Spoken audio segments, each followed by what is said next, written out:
Thierry Châtel et Marono, avec Logivi Pouvaz et Monchon.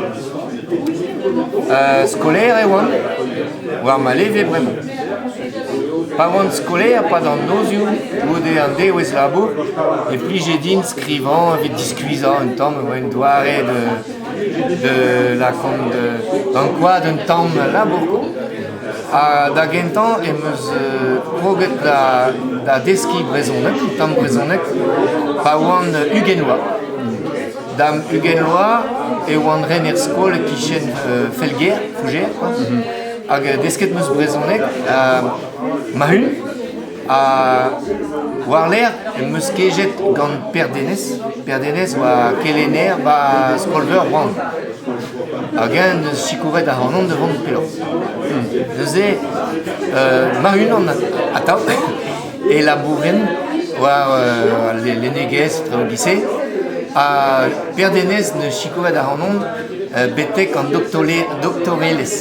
La red dezen an meus avet chikouret gantan diwar ben ur bars a oa begornet ba pleuvin oan vertou.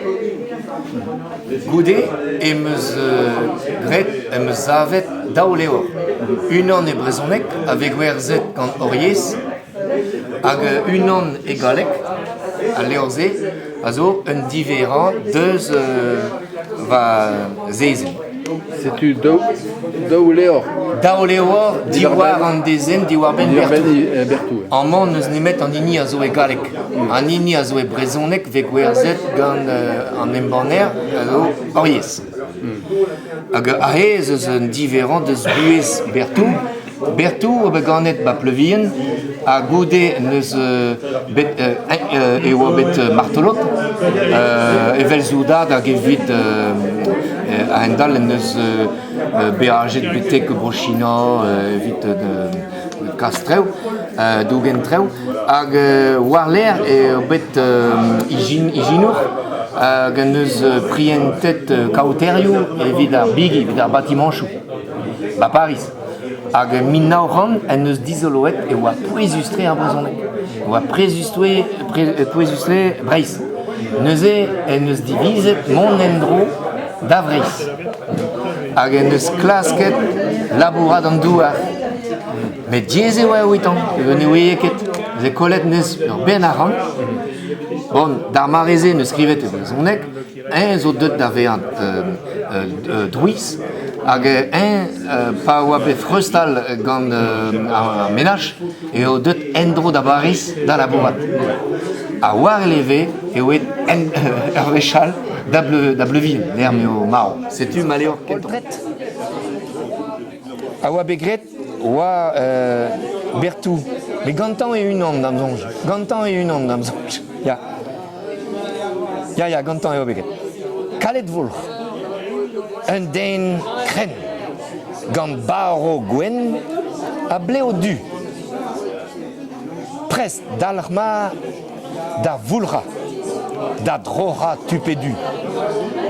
Asten deve bep loas da grappa war ar men. Gantan ar lez e bras neus biskoaz la red den. Feloudra d'ar podkoz war ar roz digouina. Peur a zo, tut dirol. Hag an ol ala, ya. Emañ zo un tarsot. Un Don Quichotte buan. A frai, a zrai. Vid ur reveil, e zai en tan. Setu poltret bertou, gret gantan e unan. Un orezon hut kevrinus da bare an dut. Hag red e oa laret an desen ep tena e alan. Egize. Bon, non ket gwez den ober. Ze alanet vo ganin moustra. Galaran kregi. Ar werb e doa nao mer hag o nao a oa in gwer.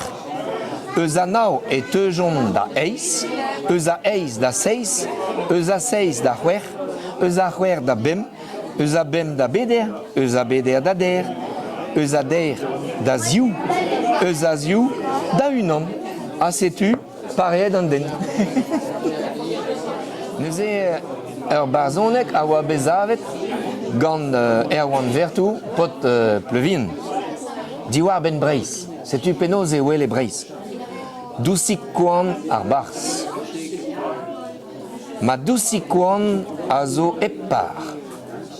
Neus ket de nal war an douar talvodek da skoulm e botou. Na da zevel outi zelou. Ma dousik koan a zo kousket. War ribl ur mor, glas e onet. An awel a c'hoari ne bleo. En e bleo gwen evel a reo. A us dei ar goabrennou, ken gwen, ken skan en o hinchou, a ia goustadik hag astrol, o Robert de Dremik diseol. Gwedero drehol zavet e on digou hag an bepret. An deiz, an noz hag ar beure, da lakad c'hwekor e revre. Hag ma dousik koan zo run, a boe meur a zeiz, meur a zun. Meur a vloavez, meur a ganvet. E mez war an douar bleuniet. Ogen daoust pegen pel amzer vetremenet bepret seder. En e drem flour en e c'horfik, manede evel ur voudik. Evel se, kousket en e ret, e c'horf a wagen vel an et. E bronnou zo vel daou vene. Zon, dindan glis gwen ar beure. E diwar e divrer digor, vel stéréo leis o ruil d'ar mor. A ya dan eil mor de gile, a dreuz ar prajou hag ar gwe. Koze lare, pe o gwir e bleo zo gwen, vel lin hag evel reo. Mez e c'horf boudik e rene, a jom yaouang en gwirione. A setu gwisket en drouiz. Made, va tu gare?